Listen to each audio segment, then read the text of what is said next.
అందరికీ వందనాలు. Praise the lord. నేను నా ఛానల్‌లో ఇలాంటి ఒక వీడియో చేయాలి అని ఉద్దేశించలేదు. కానీ నిన్నటి దినాన ఒక వీడియో చూసినప్పుడు యూట్యూబ్‌లో నా మనసుకు చాలా బాధ అనిపించింది. చాలా దుఃఖం అనిపించింది. అదేంటి అంటే దైవజనులు మన తండ్రి సన్నిధి మినిస్ట్రీస్ అయినటువంటి షాలోమ్ రాజు గారి గురించి హేళనగా ఆయన్ని విమర్శిస్తూ వీడియో అనేది చేయడం జరిగింది. ఎవరంటే పాస్టర్ అంట, మరి పాస్టర్ జాన్ పాల్ గారు. ఒకటే రక్తంలో కడగబడిన వారము. ఆదివారం ఒకటే శరీరాన్ని తీసుకునే వారము. అదేవిధంగా ఒకే దేవుణ్ణి ఆరాధించే మనము, మనలో మనం విమర్శించుకోవడం ఎందుకో నాకు అర్థం కావడం లేదు. ఇలా విమర్శించుకొని సంఘానికి, సమాజానికి మనం ఏం మెసేజ్ ఇవ్వాలి అని అనుకుంటున్నామో నాకైతే అర్థం కావడం లేదు. సో, దాని గురించి ఈ వీడియో చేయాలని నేను ఆశిస్తూ ఉన్నాను. అసలు సమస్య అంతా ఎక్కడుంది అంటే విమర్శించే వారిలోనే ఉంది.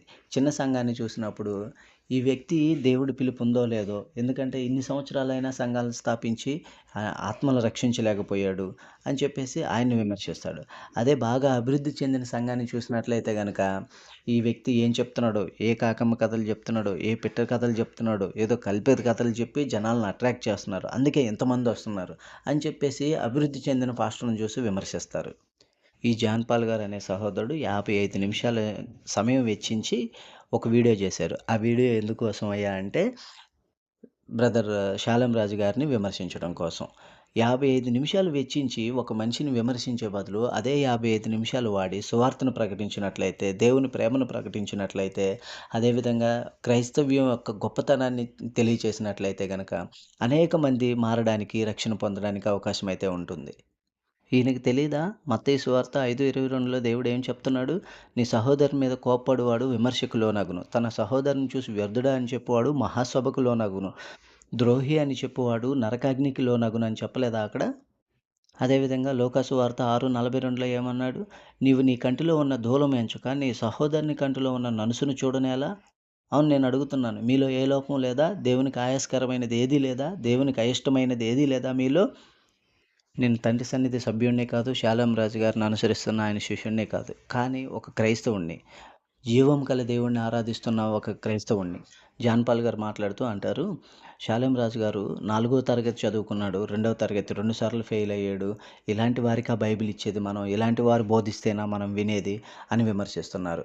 అయ్యా, నేను అడుగుతున్నాను, సైంటిస్టులు, మేధావులు, ఎంబీబీఎస్ చేసిన వారు, ఎంఎస్ చేసిన వారు వీళ్ళే బోధించాలా? అలా బోధించినట్లయితే దానిలో దేవుని మహిమేముంది? మీరంటున్నారు గదా! 4వ తరగతి చదివాడు అని చెప్పేసి. నేను ఎవరినో ఎగ్జాంపుల్ తీసుకురావట్లేదు.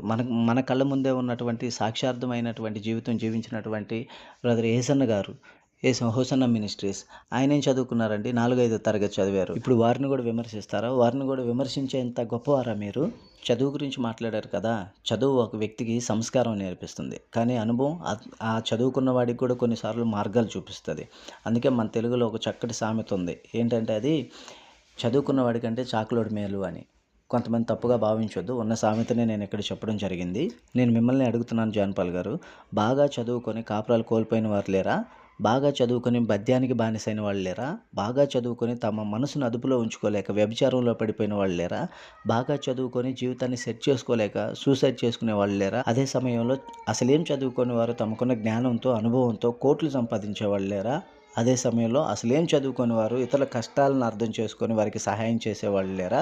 నిర్గమకాండము 4:10లో మోషేని దేవుడు పిలుస్తున్నప్పుడు మోషే అంటాడు, నేను మాట మాంద్యము గలవాడును అన్నప్పుడు దేవుడు ఏమంటాడో చూసారు కదా, మనకు తెలుసు కదా. నిర్గమకాండము 4:11లో మానవునికి నోరిచ్చిన వాడెవడు? మోగవారినే గాని, చెవిటివారినే గాని, దృష్టి గల వారినే గాని, గుడ్డివారినే గాని పుట్టించిన వాడు ఎవడు? యెహోవా నాకు నేనే కదా. షాలోమ్ రాజు గారిని దేవుడు పిలిచినప్పుడు ఒకళ్ళు అన్నాడేమో, నేను అన్యుని దేవా, నేను ఎలా నీ సేవ చేస్తాను? నేను అజ్ఞానిని దేవా, ఎలా నేను నీ సేవ చేస్తాను? నాకు బైబిల్ గురించి ఏం తెలియదు దేవా, ఎలా నీ సేవ చేస్తాను అని అన్నాడేమో. ఒకళ్ళు దేవుడే పిలుచుకున్నాడేమో. వాళ్ళిద్దరి మధ్య ఏ సంభాషణ జరిగిందో మనకైతే తెలియదు కదా. ఏ ప్రణాళికతో దేవుడు పిలుచుకున్నాడో మనకైతే తెలియదు కదా. అలాంటి దైవజనుల్ని ఏం తెలియకుండా మీరెలా విమర్శిస్తారు? ఆయన్నే కాదు, ఏ ఒక్క దైవజనుని కూడా మనం విమర్శించడానికి అర్హులం కాదు. మత్తయి సువార్త 7:15లో దేవుడు చెప్తున్నాడు, అభక్త ప్రవక్తలను గురించి జాగ్రత్త పడుడి. వారు గొర్రెల చర్మం వేసుకొని మీ వద్దకు వత్తురు, కానీ లోపల వారు క్రూరమైన తోడేళ్ల సుంటి స్వభావం కలవారు అని చెప్పి. అయితే బ్రదర్ జాన్ పాల్ గారు, దేవుడు క్లియర్గా చెప్పాడు, ఇలాంటి వారు వస్తారు, తోడేలు స్వభావం ఉన్నవారు వస్తారు. అయితే మన పని అది కాదు. నేను చెప్తున్నాను, ఒకవేళ మీరు ఆ తోడేలా, లేకపోతే షాలేం రాజు గారే ఆ తోడేలా, లేకపోతే నేను ఆ తోడేలా అనేది దేవుడు నిర్ణయించబోయే ఒక రోజు అనేది రాబోతుంది. దానికోసం మనందరం ఎదురు చూద్దాం. దాని గురించి నిర్ణయం తీసుకునేది ఆయన. అది ఆయనకు వదిలేసి మనకిచ్చినటువంటి పరిచర్య, లోకంలో మనం చేయవలసినటువంటి సేవ ఉంది. దాన్ని ముందుకు కొనసాగిద్దాం. ప్రియమైన క్రైస్తవ సంఘమా, సమాజమా, ఇలాంటి విమర్శలు చేసేవారిని ఎంకరేజ్ చేయకండి. ప్లీజ్ అలాంటి వీడియోలు అవాయిడ్ చేయండి. అదేవిధంగా ప్రియ దైవజనులారా, దయచేసి మీ సంఘాల్లో ఇతర దైవజనుల గురించి తప్పుగా చెప్పకండి, తప్పుగా మాట్లాడకండి, తప్పుడు సమాచారం అనేది ఇవ్వకండి. మనకివ్వబడిన పరిచర్య మనం చేద్దాం, మనకివ్వబడిన బాధ్యతను మనం నిర్వర్తిద్దాం, మిగతాది దేవునికి వదిలేద్దాం. బ్రదర్ పాస్టర్ జాన్ పాల్ గారు, మీరు ఇంకా ఆ వీడియోలో 55 నిమిషాల సమయాన్ని వెచ్చించి ఆ మందిరాన్ని దూషించడం జరిగింది, అక్కడికి వచ్చేటువంటి సభ్యులను దూషించడం జరిగింది.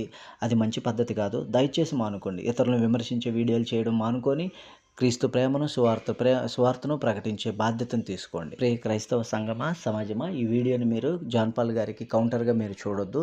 ఎందుకంటే ఆ ఉద్దేశం నాలో లేదు. కేవలము క్రైస్తవుల మధ్య సఖ్యత, సమాధానము, ప్రేమ కలిగి ముందుకు కొనసాగాలని మాత్రమే ఉద్దేశం కలిగి ఈ వీడియో చేయడం జరిగింది. దేవుడు మిమ్మల్ని దీవించునుగాక. ఆమేన్.